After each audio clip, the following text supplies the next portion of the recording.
Hey, it's Barnaby here again, and I was really inspired by what Simon had to say about Dubli. That I wanted to talk to Declan, who told Simon about it, and he actually happens to be. I've got a hold of the guy, and he just had a very profound and inspiring story to say about one of the people he knows, the results they caused. So, Declan.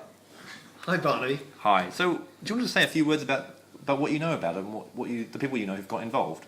Absolutely. I always look to find out, once you see a model, you want to see, well, how does it work in reality? Because it's one thing to see the numbers on a cash flow diagram or on a model, but does it actually work? Well, I actually was introduced to a gentleman from Sweden, Vila, and he is a dairy farmer by profession, so he's not an experienced marketer by any means. And what I discovered was that when Dubli was first introduced into Europe, he had invested in his own online store, a Dubli store, and he had through email sent free credits to people, just like a taste test, so that they could go and have an experience on Dubli and see what it was like for themselves. So hang on, these credits that you get, you can pass them on to other people. Yeah, absolutely. So they can test buying something. You know what it's like when you want to try something. They always stand out the shops with the free little display with the item cut into little pieces so people can try it. And if they like it, well, there's a good chance that they'll actually come into the store and buy it.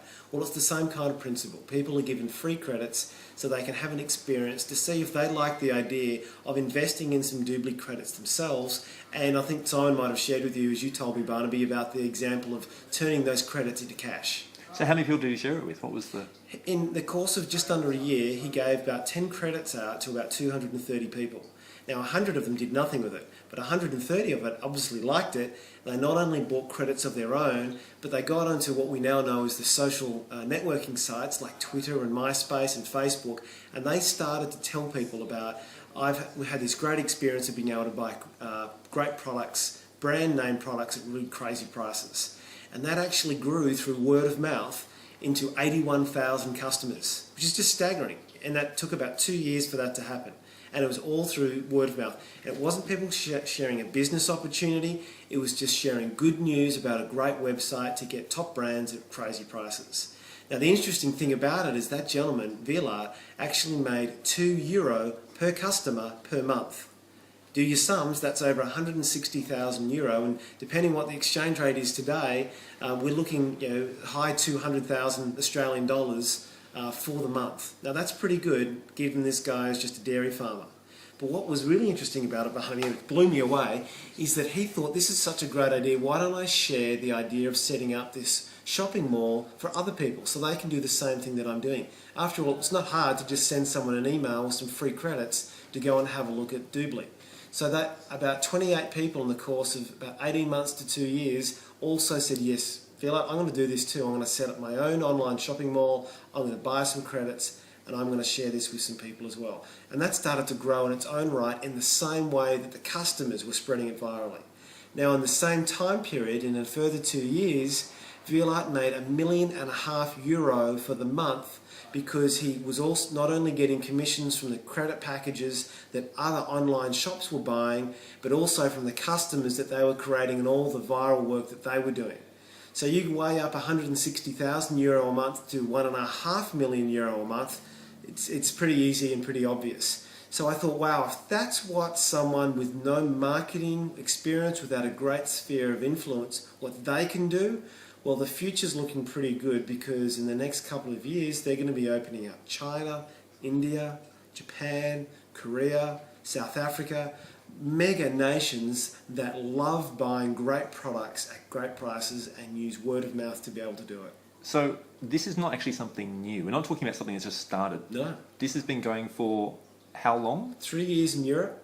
And how long in the US? 12 months. And it's about, where's the next few countries it's going to open up? Well, Australia's opening up next month, in the month of November, and they're simultaneously opening up a global platform.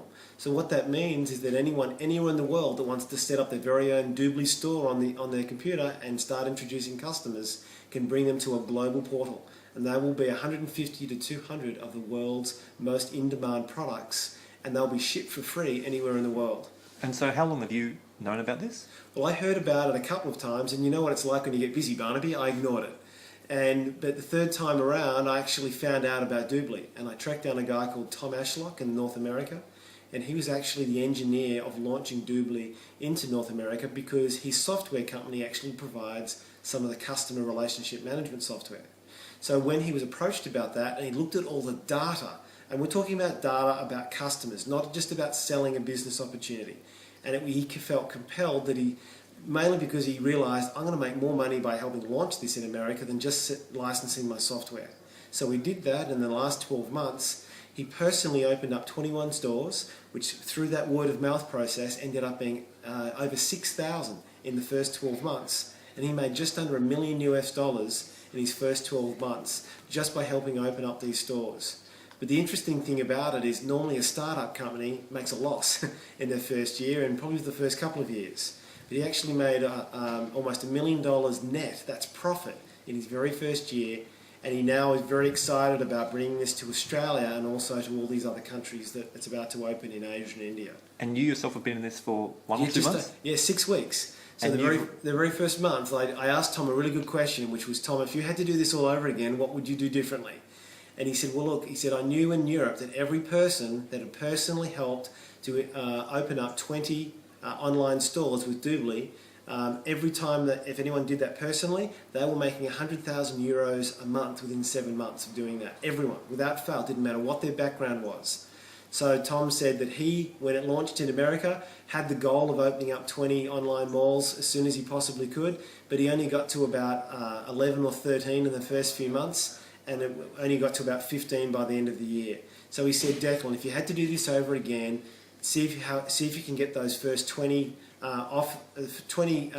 cabs off the rank, so to speak, straight away.